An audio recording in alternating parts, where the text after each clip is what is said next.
But in our tradition, we do not believe, as Andy read, there is no really true birth or death. These are transitionary experiences that we all will have. And in some sense, I like to say it this way: in oneness, nothing is separate. And so in oneness, we are never truly separated, not even in death. And so this is a way of holding that up and honoring it in its own way. Did everybody get one? Everybody that wants one? Okay. So you get markers too? All right. So while I'm talking, feel free to draw. So what I do, can I have one too? I'll draw and talk. Need some over here too.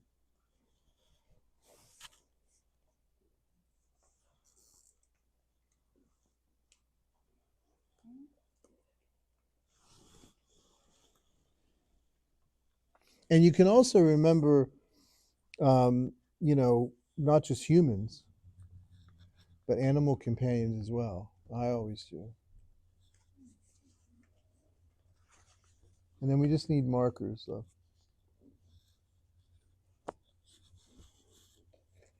Oh, thank you.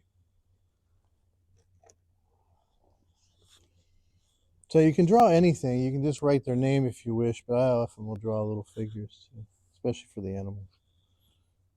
So today's talk is about the concept of relics. And I think a lot of folks in Buddhism and a lot of folks that are even very much into this tradition and this practice aren't really familiar with the idea of relics. Are you guys familiar at all with the concept of relics? And some religious traditions, relics also are very important. Um, in the Buddhist tradition in particular, the concept of relic began, according to tradition and legend, it began sometime after the Buddha's death. So it was fairly recent after that. And he was cremated. In the old days, the way they do it, they laid the body out. You know, if you ever saw Star Wars and how they did the cremation of Darth Vader's body, it's kind of like that. You know, it was on an open pyre. And then what they did was there was a Brahmin by the name of Drona who divided the ashes and so forth into 8 parts. And then, according to tradition, those parts were taken out into the world as different teachers went on different missions to share the Dharma. And then over time, it also became something more than just related to the physical remains.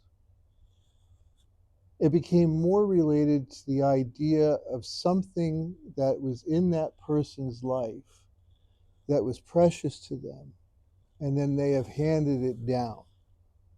And so, for example, in our order of the Dragonfly, when a priest has passed, such as Ginny, her relics may be sometimes made up of remains after cremation. But in this case, her relics were handed down were her kesa, which is the ordination robe, uh, this mala, and then some of her teaching staffs. We're going to use this hasso or blessing staff, that was hers. So it's a way of kind of handing down different relics of that person so that they can be continued to be used by other clergy. So that's kind of the nuts and bolts of it. And I mean, you know, some cultures um, really got into it in a way that maybe wouldn't necessarily be in harmony with what I would consider Buddhist teachings. You know, there was a lot of cultural ideas and attachments that sometimes would take place. But overall, I think it was just the idea that in some sense, having that memento, something that was a part of that person, made that relationship somewhat stronger. And I've certainly found that to be true. I mean, one of the things that when I've lost a loved one, one of the things that's really important to me is having something of theirs that I can have, I can hold. And so I'll put that on my Butsudan or altar space so that they're always with me. And that's something that's very unique, I think, in some ways to Buddhism. And that is the concept of a personal Buddha. You guys ever heard of that before? Personal Buddha. So what does that mean? Well, in our tradition, when a person passes, we look at that person not from the point of view of our own temporal limitations, but we look at that person from the perspective of their destiny as Buddha. So for us, when they die, from that point on, we recognize them as Buddha. Now, I don't know, might take a million lifetimes for them to get there. But as far as we're concerned, we think of them as it already being accomplished because in our deeper teachings, time, space, past, present, and future are not distinct. They're one. So that's what we do. And the way that I've found that powerful is that it allows me to continue the relationship with that person in a different way, but sometimes in a way that's even, I don't know how to describe it. If you open yourself up to it and you start to practice it, you will find that that relationship in some sense continues. And it's not necessarily like, you hear the verbal words or you see the person, although that could happen. It's more the sense that they live in you and you live in them. And so, with my sister who passed 20 years ago and my brother who died last year, I have a very powerful relationship with them, and my father who died about 10 years ago. And I continue that relationship daily. And what's interesting is sometimes I will just talk to them. I know they're Buddha now. So all their, fallibilities, all their blemishes, all of those things are no longer a part of them. They have been transmogrified, is the word we use.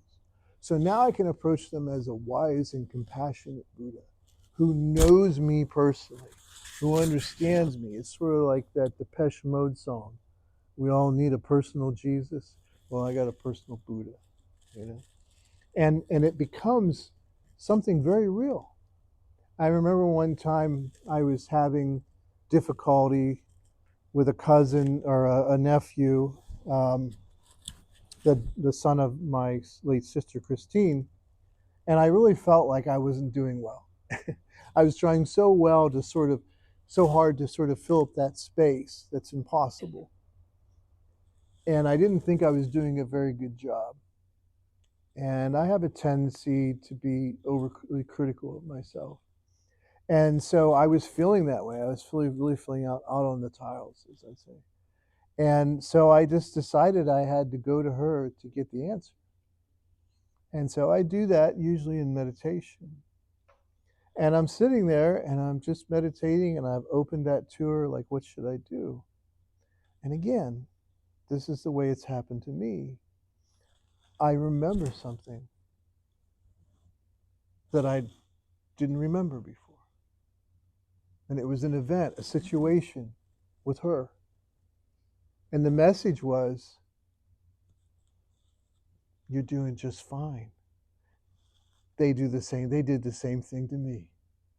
I felt exactly the way you do. And it's real. It's not just something I'm imagining because it's spontaneous. It's not something I'm thinking about to create. I'm just an empty vessel opening myself up to that wisdom. And so that's how it works. And it's incredible. And I know it's very difficult for people, and sometimes, they have their own ideas about all that stuff. But I can only tell you that every person that has sincerely practiced it No one, not a single soul, has ever come to me and said, well, that was stupid. That didn't work. So I would admonish you to try that. The other meaning of the relic, for me, I think, is biographical. Like it tells a story. And I think narratives and stories are important to all of us. And I know people say in Buddhism sometimes, oh, your personal story doesn't matter. You know, everything is empty, blah, blah, yada, yada, yada. I don't have that view because I think some of those views are misunderstood. Like, I don't think there's a signal cardinal teaching in Buddhism that I don't agree with. But I find that often the way that it's been shared to me is somewhat limited. Your life does matter. Your story does matter. It shouldn't limit you. It shouldn't be something that keeps you bound into some sense of identity that can't grow and change. But yeah, it's important. Of course it is. And that's what this is about, Oban. We remember our ancestors. We cherish them. We lift them up. We don't forget them. And it may not mean much to you now, depending on how old you are. But as you get old and you become an old geezer, it's kind of nice to think that people will remember your life. Because what's your life about? And it's important. I find it's really important. And so I try to do that for every member of our Sangha, which is not easy to do because we have a lot of members. Not everybody comes out for the events all the time, but we have about 500 people over the years that belong to this community. And every single soul that has transitioned, I remember them. And I remember their story. And I share their story. So another practice that I would advocate is at least once a year, remember them intentionally. Take their name out. Talk about them. Laugh about them. Cry about them. Become one with them. And I can only tell you that it has been so richly rewarding in my own life that that's why I encourage it in others. But you got to try it for yourself. But it's very different than what we do. Most of the time when someone dies, they're gone, they're dead, you kind of forget. People stop talking about them, you know, especially 10, 20 years go by. Oh, once in a while you might have some memory, some little thing that comes up. But for us, that's not good enough. They meant more than that. You mean more than that. And don't forget, someday you'll be the ancestor. So that's the meaning of the relic. So, did you do your drawings? Let's get the drawings so we can do the blessings.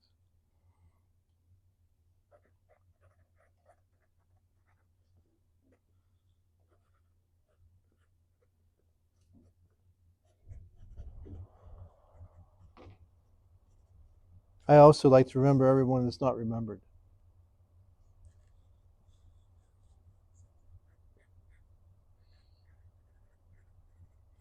Does anybody have any questions about any of that? Please. You always have a question. No, it's just going to borrow your green marker when you're done. It's blue. Oh, anyone have a green one? Can I borrow that one when you're done?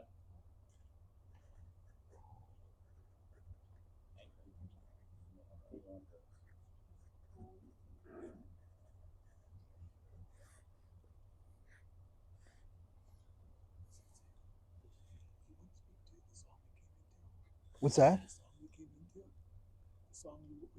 Oh, yeah, thank you. So the song that was playing when we came in, the Wi-Fi here is not that great, was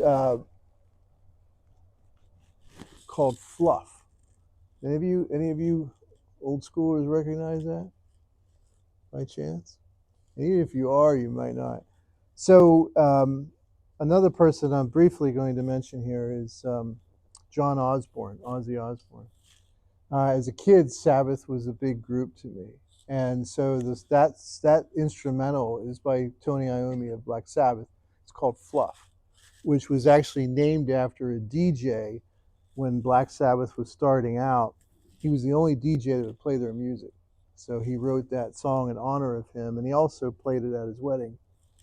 But music's been a very big part of my life, and while I never had the pleasure of meeting Ozzy, I was deep in that world at one time, and I won't bore you with all that stuff. But I got to meet a lot of people and spend time with a lot of people in that world. And I just always kind of liked Ozzy. I knew people that knew him. I had friends that knew him personally. And they always said that he was kind of wild and he was crazy, but he also was always loving and he was very compassionate. And for me, it's all about the kids. Like if you see how kids turn out, now not always, but most of the time, if kids turn out pretty good, it's because they had pretty good parents. And I always thought that John was a really good parent. And you know, of course, that was made infamous when they had the what was that show called? The Osbournes, right? So we are going to honor that as well. But that's a great thank you for reminding me of that. We always try to bring in some kind of music or something that means something to me that I think is worth sharing with you. So if you've never heard it, because the sound wasn't great, it's called Fluff. Look up Sabbath. A lot of people think of Sabbath as the real heavy driving metal stuff, which it no doubt was. But when they started out in the 70s, they were actually kind of psychedelic. Like songs I would throw out there to you would be Laguna Sunrise, which is the song that we played as we headed that dawn towards our honeymoon. That was kind of that song. Planet Caravan. I defy you to listen to Planet Caravan and it doesn't take you to some higher realm. And on YouTube, by the way, if you guys dig it, you can get Planet Caravan in a 5 hour loop. And I like to write. I'm always writing, which reminds me, my newest book is out. It's over there. It's a little book, kind of a summary of all the teachings in a very simple way. It's kind of a pocket version. If you get one tonight, I'll sign it, but you also get a free sample of Shoyodo incense, which is a gift from Ginny, by the way. She was incense crazy. She was a master of the practice and art of incense. She actually studied with different teachers of just the whole concept of incense, which is treated in Japan like wine. You know, it's very fine and how they make it. But anyhow, there's a nice sampler there. It's best incense there is. But I like to write at night. I prefer to write after midnight. And my favorite way to write is with my beloved cat Basil, and he and I will sit outside and I will write. So I'm writing something new, which is really fun. Um, and I listened to Planet Caravan for like 4 hours. And it was beautiful, man. It was beautiful. So, anybody else have any other questions? Any other thoughts about the practice? Anything at all?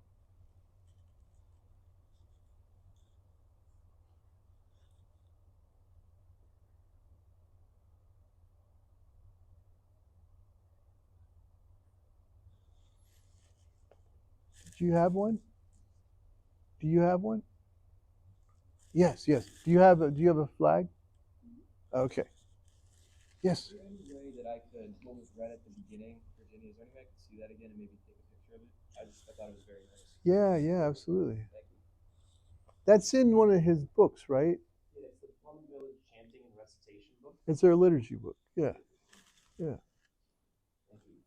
We also have a book called The Power of Prayer, or maybe just prayer. And He was proliferous, so yeah, yeah. his 1,780 Yeah, so books. I'm sure he does. Yeah, that is that's really good. I would actually, would you comment on the line that birth and death are a game of hide and seek? Yeah, sure. Um, So the idea of who we are and why we're here, and that's what this little book that I wrote is about. Like, because Buddhists have a tendency to sort of stay away from, why are we here, and how did the universe come to be? Because there's always, I think, a certain sense of humility about it, and we don't pretend to have absolute answers. But that being said, it's still there. It still exists, and like I say, that little book kind of lays it out I think, very nicely and very simply. But the question of why we're here goes back far into ancient Indian and Proto-European ideas, which was the idea that somehow consciousness is the ground nature of the universe. It's the only thing that's really real. And what's cool about that is you got a lot of people in the science world now, a lot of really bright people like Sir Roger Penrose and Schaefer from MIT and others now who are starting to say the same thing. And they're coming at it from mathematical and a scientific point of view, but they're kind of coming to the same thing that we came to about 3,000 years ago. And so the idea is that somehow we're all one consciousness. It's sort of like Richard Feynman. You ever hear Richard Feynman, the famous physicist? And he said we're all one electron, right? Well, there's only one. And so it's this idea there really only is one, but that this oneness emanates countless diversities, and it's a game of hide and seek. So the idea is you're going to play this game, and you're going to forget who you are. And the Indian word for it is lila. And you're going to forget who you are. And you want to do this because you want the adventure of the form world, of the desire world. It's like I remember I read the biography of Gene Roddenberry, who created Star Trek. And he said, can you imagine a game where you could go in and have all kinds of adventures, and it'd be real life and death? You could really get hurt. You'll fall in love. You'll get hurt. All these things can happen. But the only entrance is you have to forget who you are to go in. And he said, everyone would do that. At some point, everyone would do that. And so it's kind of that idea at the very beginning. So we're all playing hide and seek. And so part of the process of awakening is realizing and remembering who you are. So that's kind of one aspect or one way to look at enlightenment or gnosis or anamnesis. So you remember who you are. So I did an interview a couple of years ago for a magazine, a college magazine, and they were asking me to describe all these things. And I said, well, it's sort of like gaming's big now. Like my son loves to game. I don't know if you guys love gaming, but it's a big deal. And a lot of young people do it and older people. But I said it's sort of like an avatar. Like you have this avatar. You're sitting there with the controls, but there's an avatar in that world. And the only difference is when you become that avatar, you forget this part. And so the process of the adventure and the process of awakening is realizing, oh, this is an avatar. This isn't the real me. This is an expression of that. And then in the Buddhist tradition, once you achieve that and you become fully awakened, then you can choose to dive back into the emanation cycle to help others wake up. So that's the basic meaning of it. But this line in particular, say the line again. It's the one about life and death, right? So it's called no coming, no going. Yeah, that's right. Death are idea of hide and seek manifestations. Yeah, that's good. Since before time I have been free, birth and death are only doors through which we pass, sacred thresholds on our journey. Birth and death are a game of hide and seek. Yeah. So again, and you don't have to buy into this right away to practice the Dharma. The beautiful thing about the Dharma is mindfulness doesn't require any of those things. But the reality is that we do eventually sort of find ourselves in these teachings and concepts. And it's the idea that our truest nature, our true self, which we call Buddha for ease, is never born and never die. So that's like the player. The player has never been born and has never died. The avatar does experience that. But the reality is that's all that it is. It's just a change of consciousness. Schaefer from MIT talks about it like having a headset on, like a VR headset, and forgetting that you're playing a game. But I think that happens, right? When you're really wrapped up in a game or a movie or something, you can forget who you are, and get really caught up in the adventure of it. That's kind of the meaning of it, is that birth and death are sort of doorways or experiences that we have, but they don't represent any kind of end. They represent some kind of change and some kind of new beginning. And, again, different people have different concepts about this. At 62, I'm buying into it wholesale because of my experiences. I was anybody that knows me, I was a very skeptical guy, very skeptical. And so I would challenge every single concept and idea that I found. But I have to tell you, I'm in. There isn't anything that I've found that I haven't found real or meaningful. And I just think that the importance of that is sometimes pushed aside because we live in a somewhat materialistic, nihilistic society. Materialism is the only thing that's real is what you can touch, see, or taste, which is ridiculous because my cat can see more than I can. Does that mean it's not real? So we have this idea that somehow experiments and touching things and it will give us the answers to things. But then you get into the field of quantum mechanics, which I happen to study at a master's level. And trust me, if you're going to get that world, you have to leave that behind because there's very few tests you can do to prove the experience. But that doesn't mean you shouldn't. I also don't think you should just take something and not test it. I advise everyone to test everything. But that is something that we do believe.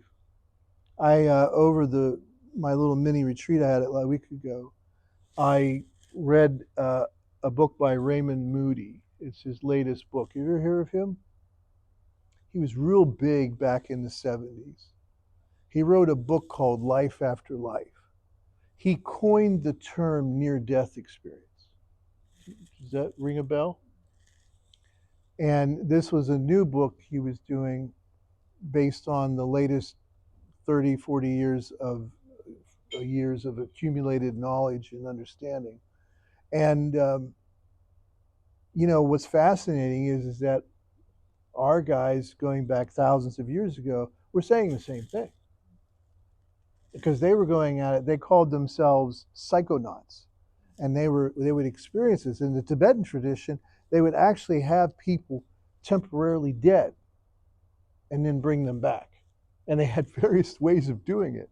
It's kind of crazy, right? But it did work. It will kill you. It will stop your heart.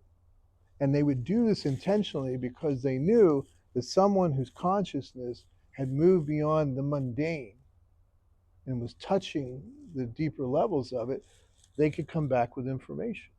And so the Tibetan Book of the Dead, have you ever heard of that? The Toto Bardo? That is the basis of that. All these guys, these psychonauts, experimenting by going into death and coming back. And that's how it was written. So it just simply means that on a relative level, birth and death is something that's happening all the time. Even our bodies, all the cells in our bodies are not the same over a certain period of time. What's the old saying? You can never step in the same river twice. So birth and death is a constant. It's a constant change we experience every day. But it's not the main reality. It's just the experience of transitory change. And it allows us, once we dig it, once we get the handle of it, to not be afraid of it. We're not so afraid to let things die because we know that every death is a new beginning. And so we don't hold on, we don't cling to things the same way, because we know it's all transitory. And that's okay. And it's not just okay, it's kind of beautiful. It's a kind of a beautiful thing. The Japanese call it wabi-sabi. It's kind of a beautiful thing to appreciate something. You know, I one time, and I'll finish here because I could go on forever. When I was a chaplain doing my clinical residency at Hershey Medical Center, I taught a couple classes, and one was to present the teachings of the Buddha, or the Dharma. So I decided I would do it without referring to any traditional teachings or teachers. So I taught the entire course using the poetry of William Blake. And it was seamless. And there's one line from Blake that sums this up: to kiss the winged joy as it flies. To kiss the winged joy as it flies. So that's it. That's it. So I think of it not just like, you know, the hide and seek. I think of it like, you know, the doorways being kind of like, almost like when you were a kid and you went to a carnival and they had a fun world, you know, it was kind of crazy. And there was an entrance and an exit. That's how I look at it. Does that help? Good.